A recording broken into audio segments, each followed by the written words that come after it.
नमस्कार मित्रांनो, good morning. तर आज तारीख आहे 18 मे आणि मानस सरदेसाई जो आहे त्याचा बर्थडे आहे। सो आम्ही सध्या मारवे बीच वरती आहे। आम्हाला पॅगोडाला जायचं होतं, पण दीक्षिता आमच्या सोबत आहे ग्रुपमध्ये। ती बोलली की मारवेवरून बोट वगैरे जातात, पण जी नदी आहे त्याच्या पाणी जे आहे ते थोडंसं खाली गेले म्हणून बोट वगैरे सगळ्या बंद आहेत। सो आता इथून आम्हाला बस पकडायची आहे पॅगोडासाठी। बाकी आमच्या सोबत आहे सागर, दीक्षिता आणि दीक्षिता ती छोटी बहीण आहे। या फेब्रुवारीला आपण बोरिवलीला गेलो होतो नॅशनल पार्कला आणि त्याआधी पॅगोडाला गेलो होतो, पण आता मानसचा बर्थडे आहे। आम्ही खूपशा जागा ठरवल्या होत्या, पण त्या आमच्या कॅन्सल झाल्या कारण की बाकीचे पण जी मंडळी आहे ती नाही आहे, गावी गेलेत अर्धे लोकांनी। आता आम्ही पॅगोडाचं ठरवलंय। सागरचा पण प्लॅन होता की जाऊया, त्याआधी आमचा जीवदानी ठरलेला, पण ही थकते। सागर थकणार नाही बोलला, पण मानस बोलला की मी पण थकतो वगैरे। सो म्हणून धार्मिकाला यायचं नव्हतं आणि आत्ता सुद्धा आली नाहीये ती। तिला सकाळपासून आम्ही 50 कॉल लावलेत, पण तिने अजून कॉल उचलला नाहीये। सो आम्ही तिला सोडून आता निघालोय पुढे। एकदा सांगायचं इकडे जातोय, व्हिडिओ बघितल्यावरती कळेल तिला। माझ्यावरचं जे टॅग होतं ते हटलेलं आहे की मी टांग देते कुठे जाताना, असं नाही। पण दीक्षिता आल्या यावेळेस, मानस पण आलाय। एक मिनिट इथे फिरव। काय नॅशनल पार्कला नव्हती ती? होतीच ना। आपण एका बस मध्ये बसलोय।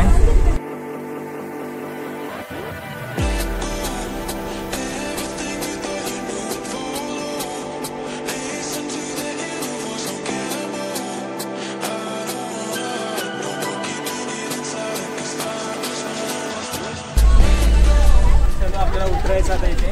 इथून काय माहिती किती मोठं अंतर आहे। उतरल्यावरच ही एक बस आली आणि पॅगोडाला जाते। हा प्रवास जो आहे तो थोडा बरा वाटला ना रे।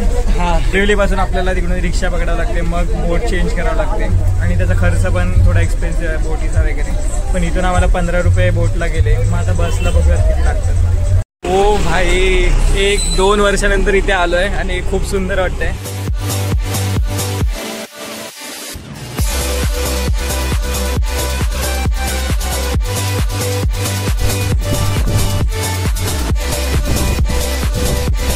वर जाण्याआधी आपण काहीतरी खाऊन जातोय आणि दीक्षिताने पनीरची भाजी, राईस आणलाय।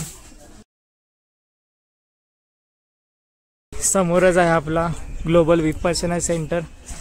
सो हे तुम्हाला फ्रेममध्ये खूप छोटं वाटत असेल, पण ॲक्च्युअलमध्ये खूप मोठं आहे।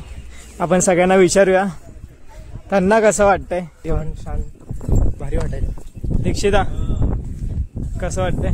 खूप सुंदर, सुकून।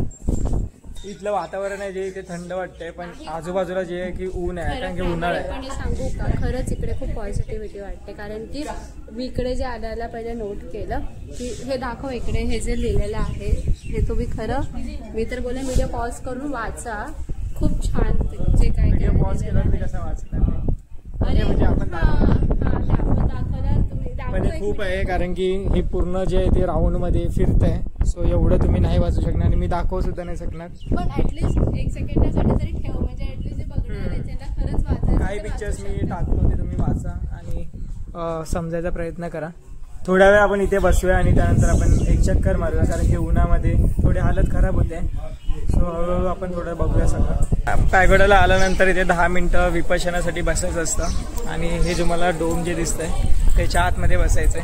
हा बघा, शांततेसाठी आम्ही चाललो आणि हा इथे मारामारी करते माझ्यासोबत। काय रे, चला जाऊया। 10 मिनिटानंतर तुम्हाला भेटतो मी आणि इथे आल्यावरती नक्की हे ट्राय करा। वरती खायचे डब्बे वगैरे आणणं अलाउड नाहीये। सो आमचे डब्बे जे आहेत ते खाली चेकिंग वगैरे केली, सो तिथे त्यांनी काढून घेतले। आता आपण खाली जाऊयात, डब्बा वगैरे खाऊयात, परत वर येऊया आणि इथे बुद्धांची जी आहे ती पूर्ण लहानपणापासूनची एक आर्ट गॅलरी आहे, जे की जन्मल्यापासून ते त्यांच्या मृत्यूपर्यंतचं पूर्ण एक स्टोरी जी आहे ती त्यांनी फ्रेमच्या साह्याने दाखवली आहे। आणि त्यानंतर एक थिएटर आहे इथे, जे आपण मी तुम्हाला खूप आधीच्या ब्लॉगमध्ये दाखवलंय। सो थिएटर वगैरे तुम्ही इथे आल्यावरती बघू शकता।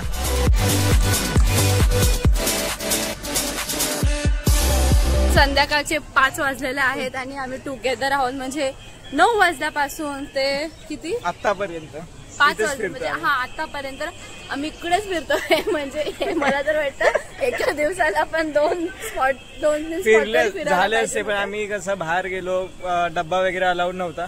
सो आम्ही परत खाली जाऊन खाऊन वगैरे आलो. म्युझियम ओपन केलंय. सो आज ते नाही खूप सुंदर आहे खरं तर. त्याच्यामध्ये सगळे गौतम बुद्धांची स्टोरी सांगितली आहे. म्हणजे स्टार्ट त्यांच्या जन्मापासून ते एंड पर्यंत ती पूर्ण स्टोरी सांगितली आहे. खूप छान होतं. व्हिज्युअल व्ह्यू म्हणजे चुम्मेश्वर होता. तो म्युझियम मध्ये सम्राट अशोक जे आहे त्यांची पूर्ण हिस्ट्री सांगितली आहे. म्हणजे व्हिज्युअल्स दाखवलेत अॅनिमेशन टाइप मध्ये. तो फायनली आपला जो पॅगोडा आहे तो फिरून झालाय आणि आता आम्ही सध्या बोट मध्ये बसलो आणि इथे गाड्याच आहे. सगळ्या गाड्यांच्या पार्किंग होत आहेत.